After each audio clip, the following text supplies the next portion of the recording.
Bonjour et bienvenue dans ce JT tout en images du lundi 28 août. Au sommaire, les 24 heures vélo, c'était ce week-end.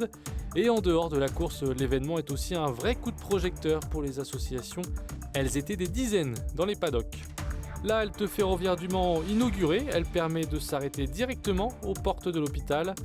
Dans le même temps, ce sont deux autres arrêts, à Crissé et Rouessé-Vassé qui ferment. Élus et habitants crient leur colère. Pour 24 heures vélo, il y a ceux qui roulent pour la gagne et ceux qui roulent pour une cause. De très nombreuses associations tentent de tirer profit de l'événement pour faire connaître leurs actions. C'est un vecteur important en termes de sensibilisation. On le voit sur la cagnotte qui, ces dernières 48 heures a gonflé, donc c'est important. Les 24 heures vélo y contribuent également, bien sûr. Dans les paddocks, des dizaines d'associations. Elles sont toutes là pour mouiller le maillot, mais surtout pour le faire voir. À force de montrer le maillot et à force d'avoir plein de banderoles, on a même des personnes qui viennent pendant les 24 heures pour pouvoir donner leur sang. On n'a pas de point de collecte, mais par exemple, on peut leur expliquer que toute la semaine, il y a des points de collecte qui se font. Par exemple, mardi, ce sera au Saulnières. Alors tout est bon pour attirer les regards. L'équipe de l'association Andy Chien a même amené sa mascotte sur le circuit. L'idée, c'est de véhiculer l'image Andy Chien en ayant un chien avec nous et puis en ayant un groupe de bénévoles qui véhiculent la même image. On a tous des t-shirts de la même couleur. De cette façon-là, on nous repère bien sur le circuit des 24 heures. On trouve même quelques-unes des figures connues du cyclisme professionnel, comme Roger Leget, l'ancien dirigeant de l'écurie Crédit Agricole. Participer aux 24 heures, c'est toujours intéressant, c'est bien, mais il faut que ça ait du sens. Et le sens, c'est quoi ?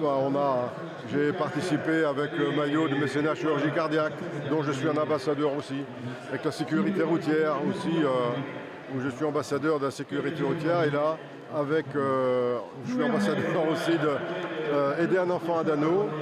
Et je crois que la partie associative et la partie humanitaire a du sens. Derrière toutes ces participations associatives, le désir aussi d'attirer. La plupart des associations sont à la recherche de nouveaux bénévoles.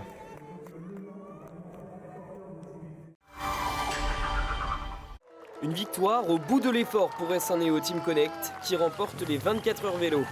Le départ donné sur le circuit Bugatti samedi par le cycliste professionnel Nicolas Hédé dans des conditions difficiles.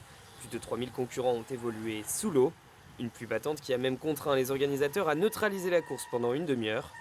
Les deux équipes SNEO, maillot bleu, travaillent ensemble et se relaient. Un effort collectif qui permet à ces deux formations de prendre la première et la deuxième place avec respectivement 238 et 237 tours du circuit.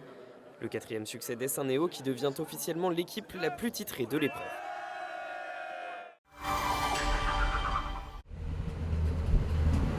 Il fait partie des premiers trains à s'arrêter à l'hôpital du Mans. La halte ferroviaire Le Mans Hôpital Université est entrée en fonction ce lundi matin. 25 TER s'y arrêtent par jour, en direction ou en provenance de Le Mans, Laval et Alençon. Cette offre, elle va être amenée à augmenter dans les années qui viennent. L'objectif de la région, c'est d'ici 2032 d'arriver à avoir un train par heure dans chaque sens tout au long de la journée pour chaque gare de Pays de la Loire. Qui dit halte dit pas de bâtiment et donc pas de guichet. Seul un automate permet d'acheter des titres. Avec ce nouvel arrêt, la SNCF et la région espèrent décongestionner la gare du Mans et séduire aussi de nouveaux voyageurs comme les étudiants ou le personnel hospitalier.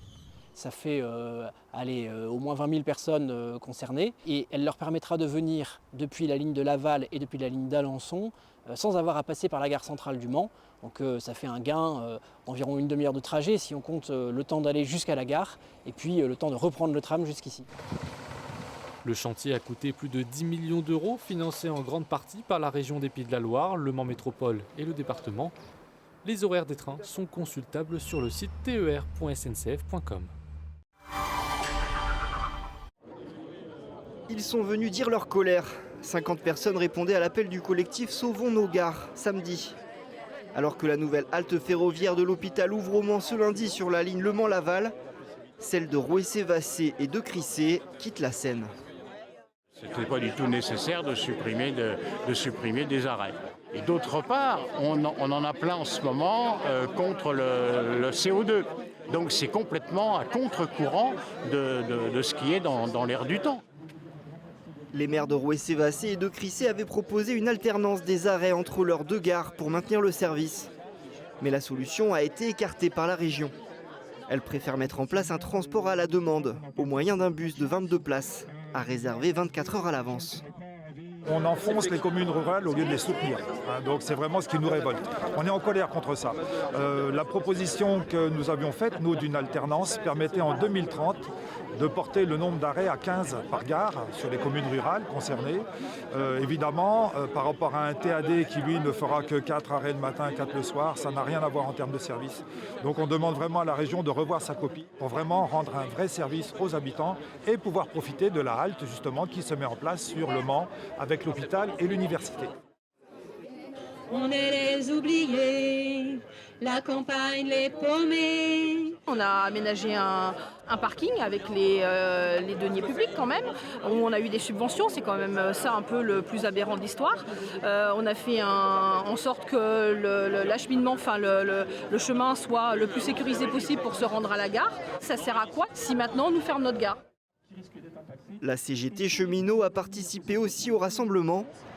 Le syndicat condamne aussi ces fermetures et dénonce la stratégie de rentabilité menée par la SNCF et la région.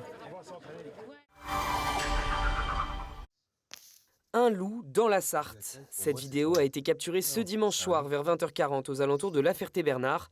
Selon l'Observatoire du loup, la présence du canidé sur notre territoire ne fait plus aucun doute. Depuis 2020, des empreintes, des excréments ont été observés dans le département. Ce dimanche, des témoins ont pu apercevoir le loup qui s'est arrêté pour les observer avant de s'enfuir. C'est la fin de ce journal. Merci à toutes et à tous de l'avoir suivi. Restez avec nous sur LMTV Sarthe. L'info revient ce mardi à 18h30.